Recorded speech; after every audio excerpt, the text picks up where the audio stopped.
नमस्कार, मैं हूं आपके साथ मोनिका गुप्ता और आप देख रहे हैं अपना उत्तर प्रदेश बुलेटिन की शुरुआत करेंगे इस वक्त की बड़ी खबर के साथ।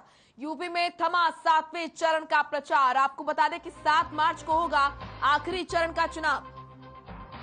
9 जिलों की 54 सीटों पर होगी वोटिंग। 10 मार्च को आएंगे नतीजे।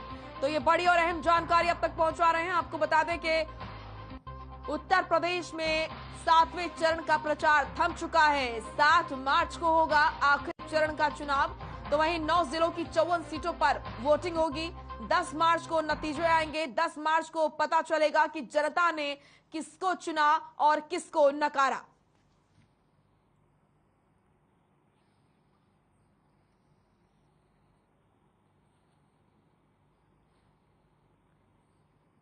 तो उत्तर प्रदेश में 7वें चरण का प्रचार थम चुका है। तमाम पार्टियां जोर आजमाइश में लगी हुई हैं। तो वहीं आपको बता दें कि 7 मार्च को आखिरी चरण का चुनाव होगा। 9 जिलों की 54 सीटों पर होगी वोटिंग। 10 मार्च को आएंगे नतीजे और 10 मार्च को होगा फैसला कि जनता ने किसको चुना और किसको नकारा। ये बड़ी और अहम जानकारी आपके सामने। उत्तर प्रदेश में 7वें चरण का चुनाव प्रचार थमा।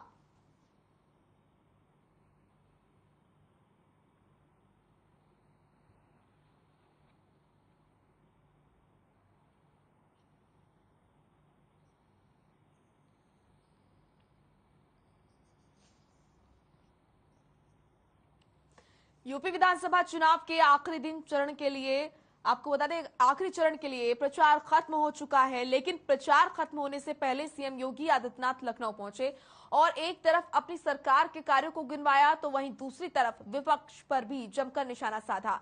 सीएम ने कहा कि 2017 से पहले हर साल बड़े दंगे होते थे, लेकिन अब ऐसा नहीं होता। अब प्रदेश में शांति और अमन चैन कायम है। देश की इंफ्रास्ट्रक्चर डेवलपमेंट को लेकर के और गरीब कल्याणकारी योजनाओं का लाभ बिना भेदभाव के प्रत्येक नागरिक तक पहुंचाने का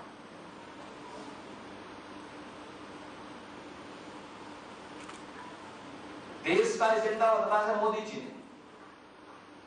जो जाति मत मजहब क्षेत्र भाषा और परिवार तक सीमित था, वह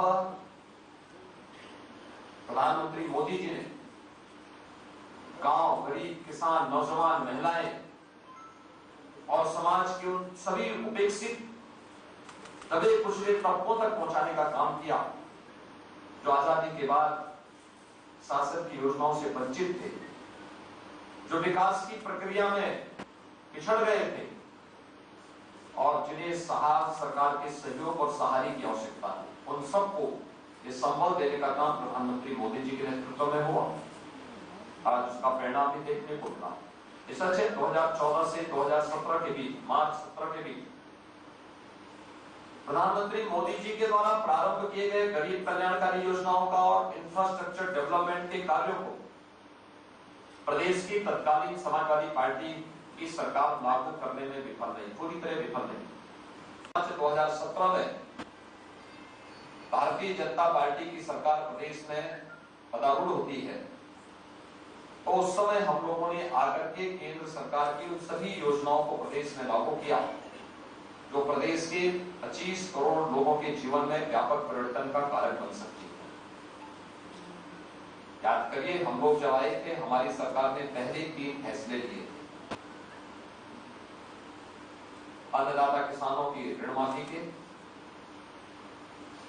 जिसमें 86 लाख किसानों का 36,000 करोड़ रुपए का कर्ज माफी का कार्यक्रम हुआ था। ट्रांसपेरेंस तरीके से पूरे देश के अंदर अपने आप एक उदाहरण था। टेक्नोलॉजी का उपयोग करते हुए कैसे किसानों के जीवन में परिवर्तन लाया जा सकता है, यह कार्य किया गया। प्रदेश के अंदर अवैध बूचड़ खानों को बंद किया गया और बेटियों की सुरक्षा के लिए एंटी रोमियो स्क्वाड का गठन करके हर थाना क्षेत्र में इसको सक्रिय किया गया। युद्ध स्तर पर कार्य चल रहा है। दिल्ली मेरठ एक्सप्रेसवे राष्ट्र को समर्पित हो चुका है। गंगा एक्सप्रेसवे पे कार्य युद्ध स्तर पर आगे बढ़ रहा है।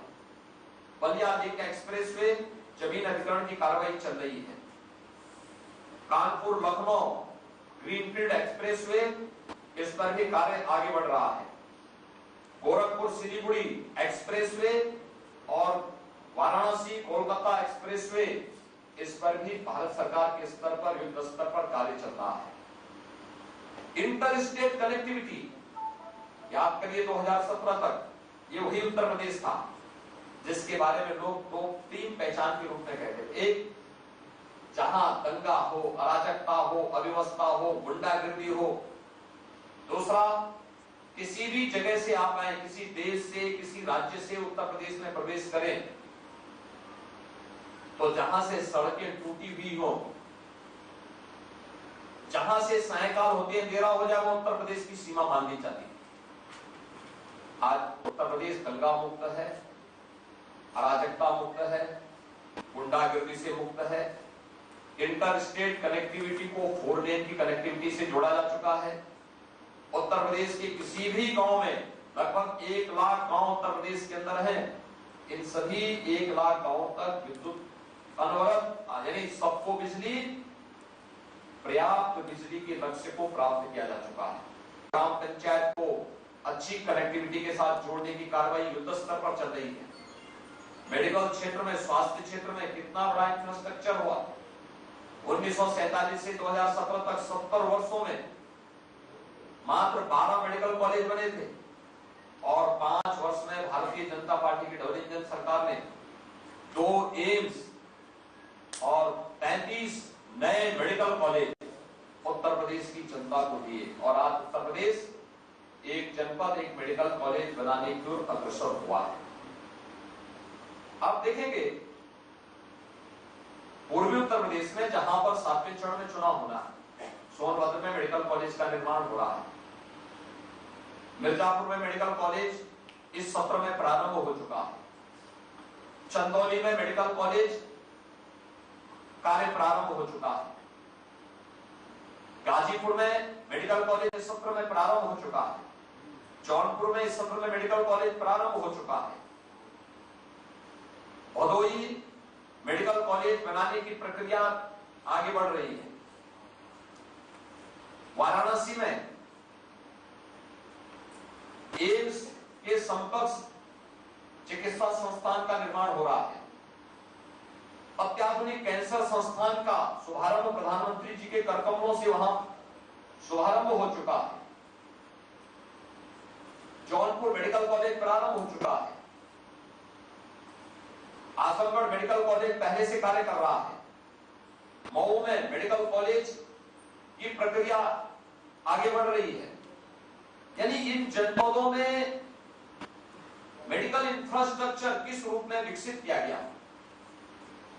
जब हम लोग 2017 में आए थे, प्रदेश के अंदर उस समय 46 ऐसे जिले थे जहां पर कोई भी आईसीयू की सुविधा नहीं थी। 75 जनपदों में एक भी जनपद में लाइफ सपोर्ट एम्बुलेंसेस नहीं थी। आज उत्तर प्रदेश के हर जनपद में, 75 के 75 जनपदों में 3 से लेकर के 7 लाइफ सपोर्ट एम्बुलेंस हर जनपद में खड़ी मौजूद मिली। चलिए अब खबर कुशीनगर से है, जहां विधानसभा निर्वाचन 2022 को संपन्न कराने के लिए मतगणना से जुड़े अधिकारियों और कर्मचारियों का प्रथम प्रशिक्षण जिला पंचायत सभागार रविंद्रनगर में कराया गया। वहीं मतगणना कर्मियों को बताया गया कि मतों की गणना निर्वाचन प्रक्रिया का सबसे महत्वपूर्ण चरण है, इसलिए सावधानी पूर्वक मतों की गणना करें।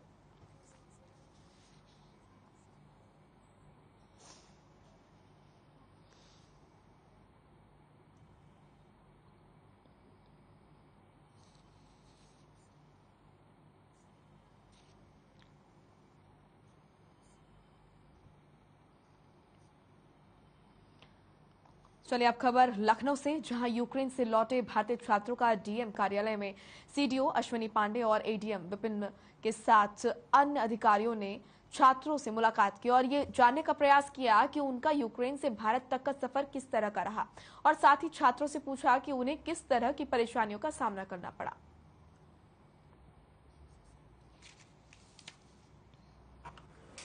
Hello everyone, बेसिकली जो हमारे कल 24 बच्चे हैं जिनके साथ माननीय मुख्यमंत्री जी को इंटरेक्ट करना है, लखनऊ के 24 बच्चे हैं, तो उन्हीं के साथ एक तैयारी बैठक की गई। उनके अनुभवों को सुना गया, उनके जो एक्सपीरियंस रहे, किस तरह से यूनिवर्सिटी से बॉर्डर तक पहुँचे हैं, किस तरह से भारत सरकार ने जो व्यवस्थाएँ की थी बॉर्डर से उनको पिकअप करने की और किस तरह से वो अपने घरों तक पहुँचे हैं। और जिला प्रशासन ने जो प्रयास किए हैं, जो बच्चे अभी तक नहीं आ पाए उनके परिवारों से संपर्क करके, और जो आ रहे हैं उनको लगातार हम लोग रिसीव कर रहे हैं, उनकी समस्याओं को सुन रहे हैं, उनका निस्तारण कर रहे हैं। इसी क्रम में ये बैठक। यूक्रेन से अपने वतन वापसी का सिलसिला लगातार जारी है। हालांकि अभी भी भारतीय नागरिक यूक्रेन में फंसे हैं। यूक्रेन से वापस अपने देश भारत लौटे वैभव अग्रवाल ने यूक्रेन के हालातों और वहां की स्थिति के बारे में बताया।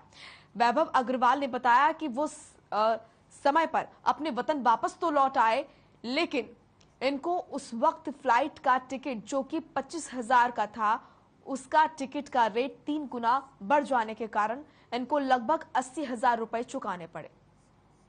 में चल रही वॉर को लेकर हमारा चैनल लगातार प्रयास कर रहा है कि भारतीय मूल के जितने लोग वहां पर जितने भी नागरिक फंसे हुए हैं उनसे किसी भी तरीके से जो फंसकर वापस अपने वतन वापस आए हैं, भारत आए हैं, किसी भी तरीका उनके पास पहुंचकर उनसे बात करें।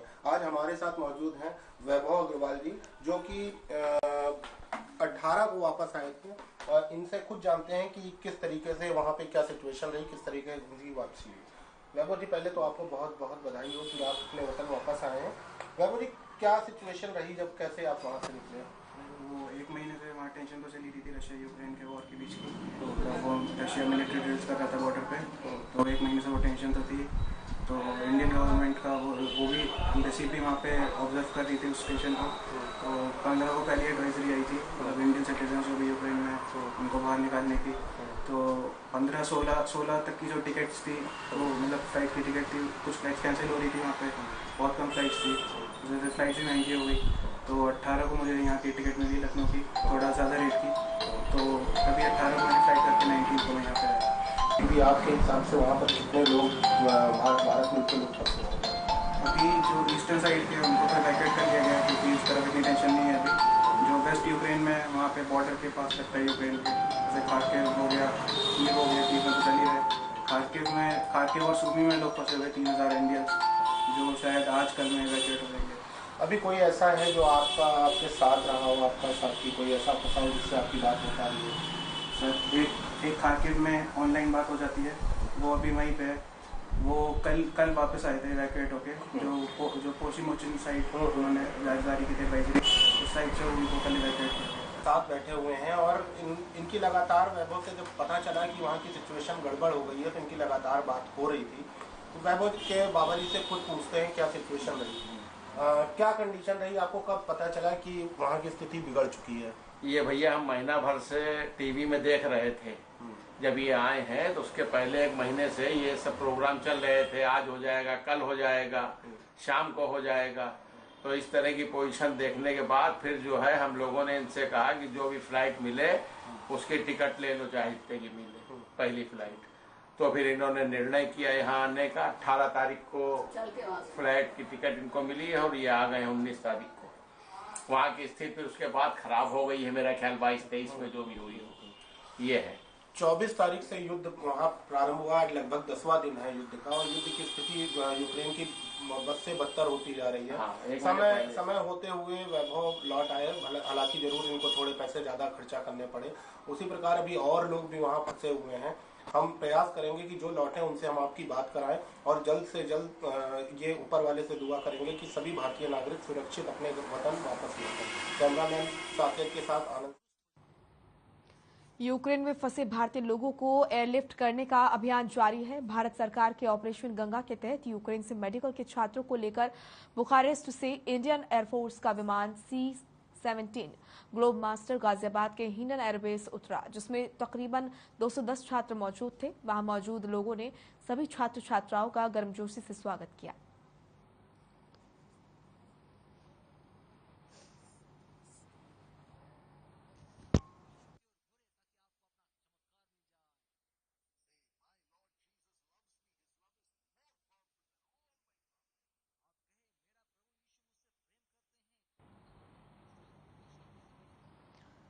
यूक्रेन से भारत को वापसी करने वाले नागरिकों नागरिक लगातार यहाँ पर मुलाकात हम उनसे कर रहे हैं। हर खबर लगातार उनसे मुलाकात कर रहा है और उनके परिवार से मुलाकात करके यूक्रेन से भारत का सफर और यूक्रेन में उनकी और भारतीय नागरिकों की क्या स्थिति है ये जानने की कोशिश हमारी है।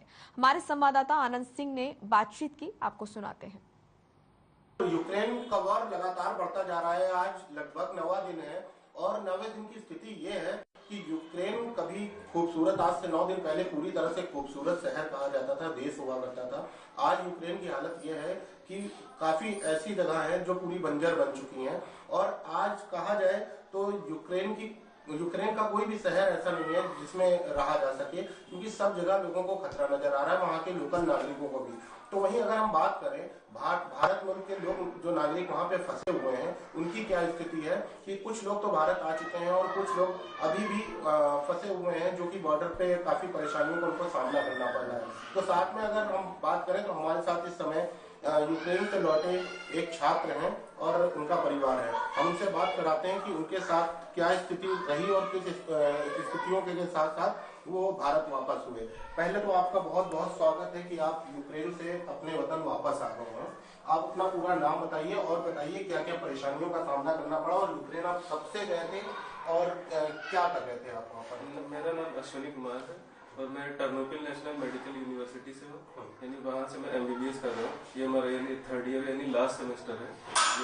तो वहाँ से हम लोग ये वॉर की सिचुएशन बन रही थी, तो वहाँ पे जैसे ही हम लोग यानी वहाँ कीव में अटैक हुआ था, कीव में अटैक हुआ वही 21 में अटैक हुआ था।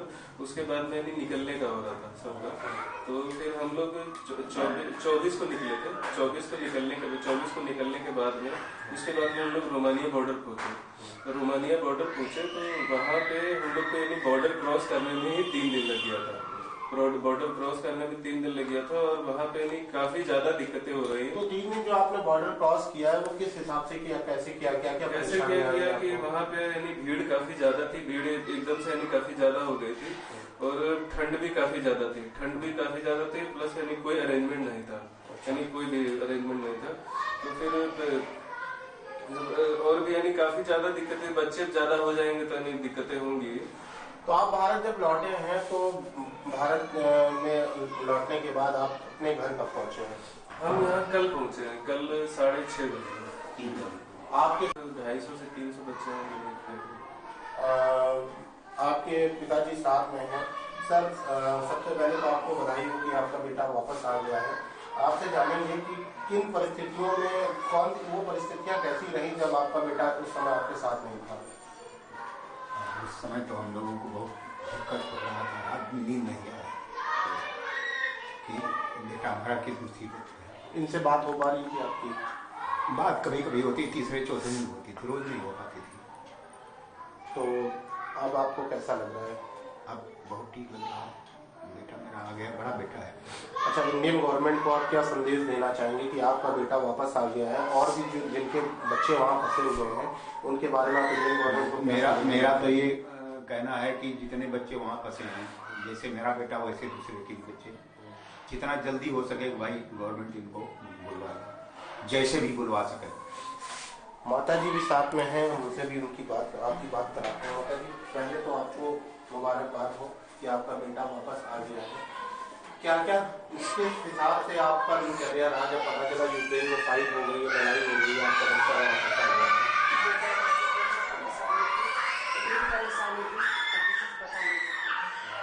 खाना पीना एकदम दूर ही हो गया काम से कि हमारा बेटा कितनी जल्दी वापस आ गया, मेरे सामने आ गया। और जब हमने वहाँ का देखा है सबसे, तो हमने कहा मेरा बेटा भी वापस आ जाए, जो बच्चे इंडिया के हैं सब लड़का लड़कियाँ जो भी है वो भी सब साथ में वापस आ जाए। हमको मेरी मतलब यही इच्छा थी। और प्रभु जी परमात्मा से दुआ करिए, बजरंग बली से दुआ करिए, हे भगवान वहाँ का जितना युद्ध है वो शांत हो जाए और सब बच्चे अपने इंडिया को वापस आए। वहाँ के लोग भी सही अच्छी तरीके से कहें मेरे बच्चे भी आ जाए। मेरा बच्चा पढ़ता है वहाँ यूनिवर्सिटी में, मेडिकल की तैयारी कर रहा था, अपनी ट्रेनिंग चल रही थी, उसकी 3रा साल है। बहुत खुशी हम लोगों को हो रही थी कि हमारा बच्चा डॉक्टर बन के आएगा। और ये सब जो बहुत तकलीफ परेशानी हुई कि हमारा भैया पता नहीं किस स्थिति में है वहाँ, खाना पीना खाया है पिया है कि नहीं, भाग दौड़ ये सब अपने को छुपना बताना। एक बार बोला कि मम्मी यहाँ पे हूँ मैं, वहाँ लाल सी मतलब रेड कलर की निशान जैसी जो भी दिखी, उस दिन हमको बहुत परेशानी हुई। हमने कहा हे प्रभु भगवान, अब मेरे बच्चे के पास नारायण है कि मेरे बच्चे के पास पहुँच जाए और मेरे बच्चे को बचा लो, रक्षा करो। मेरे बच्चे के साथ में जो भी बच्चे हैं वहाँ, उनके सबके साथ में रक्षा करो। हमारे बच्चे की रक्षा करके यहाँ बुला लो भगवान। और जो भी बच्चे हैं सब बच्चे आ जाए, अपने इंडिया अपने भारत के बच्चे आ जाएं। जो भी कहीं भी सब बच्चे पढ़ रहे हैं, कहीं भी सब हर जगह के बच्चे हैं, हर जिला में अपने अपने जगह अपने अपने माँ बाप के पास पहुँचे।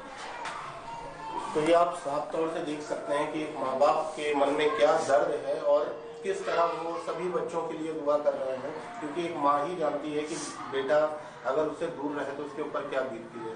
तो सिचुएशन इस समय बहुत बुरी है और हर परिवार चाह रहा है और पूरा देश चाह रहा है, पूरा विश्व चाह रहा है कि ये वॉर किसी तरह से अब थमे।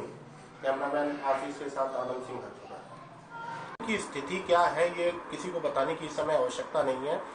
हमारे चैनल का प्रयास है कि जितने लोग यूक्रेन से इंडिया वापस हुए हैं और उनको किसी भी तरीके से उनकी बात जनता तक पहुंचाएं, तो हम लगभग प्रयास कर रहे हैं कि सभी लोगों के पास पहुंचें जो इंडिया वापस हुए हैं और उनसे आप बीती खुद जाने कि वहां पर उनके साथ क्या बीती है।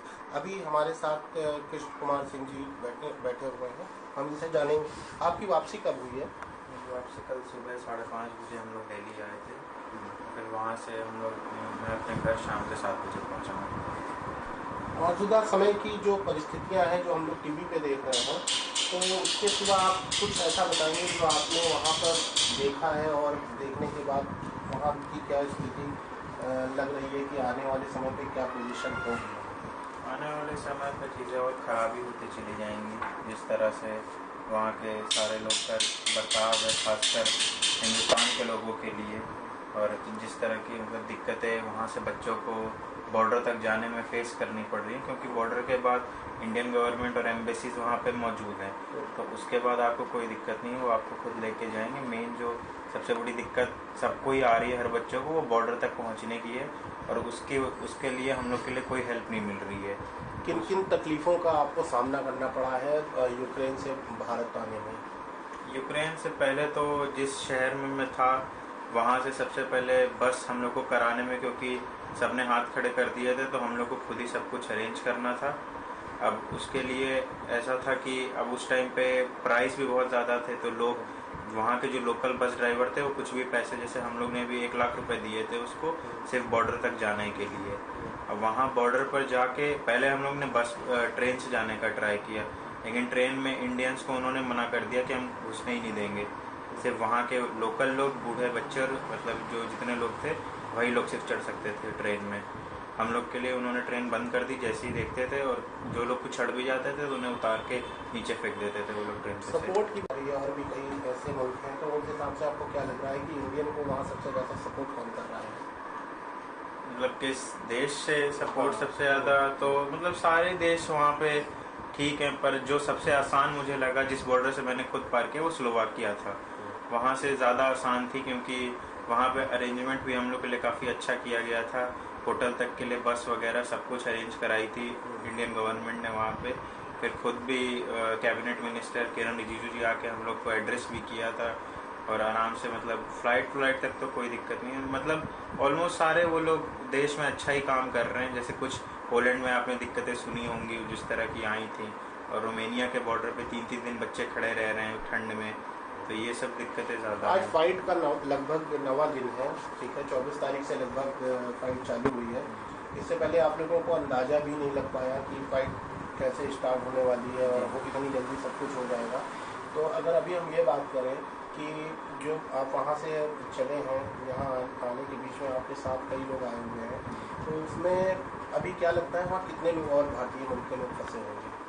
अभी तो जहाँ तक मेरे जानने में है काफ़ी लोग, लगभग जो जितने मेरे दोस्त और जिन लोगों से पता चल रहा है 300-400 लोग तो सिर्फ अभी शायद खार्किव और सूमी में ही लोग अभी बचे हैं इन 2 शहरों में। सारे बच्चों को निकाल लिया गया है, लेकिन आज ही सुबह में आपने सुना होगा एक वो बच्चे की गोली लगने की खबर आई है। तो सर क्योंकि ऐसा है कि कुछ लोगों ने गवर्नमेंट के साथ रजिस्टर नहीं किया है, उन लोगों को लगा कि शायद 1-2 दिन में चीज़ें नॉर्मल हो जाएंगी। अभी भी बाकी सरकार ने एडवाइजरीज निकाली थी उसके बाद भी कि आप वो शहर छोड़ दीजिए जल्दी, लेकिन फिर भी कुछ लोग अभी सरकार के टच में ही नहीं आए। तो ये कहना मतलब अभी बहुत मुश्किल है कि अभी PL में कितने लोग अभी बचे हुए हैं वहाँ पे। उनकी माता जी हमारे साथ हैं, उनके चाचा जी साथ में बैठे हुए हैं। किस सिचुएशन में उन्होंने अपने घर में और किन दिक्कतों का इनको सामना करना पड़ा जब तक का इनको जब पता चला फाइट हो रही थी और बच्चा घर नहीं आ पा रहा है, ये इनसे कुछ जानते हैं। पहले तो आपको बहुत बहुत बधाई कि आपका बच्चा वापस वतन आ गया है। कि जब जानकारी आप लोगों को मिली कि वहाँ पर वॉर स्टार्ट हो चुका है, तो क्या आपका बच्चे से जब फ़ोन पे बातचीत हो पा रही थी? बातचीत तो हो रही थी, लेकिन थोड़ा सा टेंशन तो बड़ा ही रहता था। जैसे ये लगता था कि वहाँ का माहौल देख के आए थे, न्यूज देख देख के ये लग रहा था कि ये घर कब जल्दी आ जाए। तो वहाँ स्थिति बहुत खराब होती जा रही थी। तो अभी आ चुके हैं ये घर, और लोगों के लिए आप क्या संदेश देना चाहेंगे इंडियन गवर्नमेंट को? अब यही है कि मोदी जी का बहुत बहुत धन्यवाद करना चाहूँगी कि उनके चलते सारे बच्चे वहाँ से वापसी कर ले रहे हैं। चाचा जी भी साथ में बैठे हुए हैं। आप थोड़ा सा ये बताएं कि बच्चा जब इतनी दूर था, क्या लग रहा था कि उतने समय पे वापस आ जाएगा वो? नहीं, अभी लग रहा था स्थितियाँ खराब है, तो आने में समय लगेगा। और इन लोगों को बॉर्डर पर पहुँचना बहुत मुश्किल हो रहा था, इस वजह से आने में देर हो रही थी। और बॉर्डर पर जब पहुँच गए तब ये हुआ कि अब खतरे से बाहर है लोग। जो इंडियन गवर्नमेंट को लगभग सभी परिवार बधाई दे रहे हैं और उनको बोल रहे हैं कि और भी जो फंसे हुए नागरिक हैं उनको प्रयास करें कि जल्द से जल्द वहाँ से निकलें, जिससे वो अपने वतन सुरक्षित वापस आ सकें। इसी तरह हम आगे बढ़ेंगे और लोगों से भी जो यूक्रेन से वापस हुए हैं उनसे आपको मिलवाएंगे। कैमरामैन आशीष के साथ आनंद सिंह। चलिए फिलहाल अपना उत्तर प्रदेश में इतना ही। आप देखते रहिए हर खबर। नमस्कार।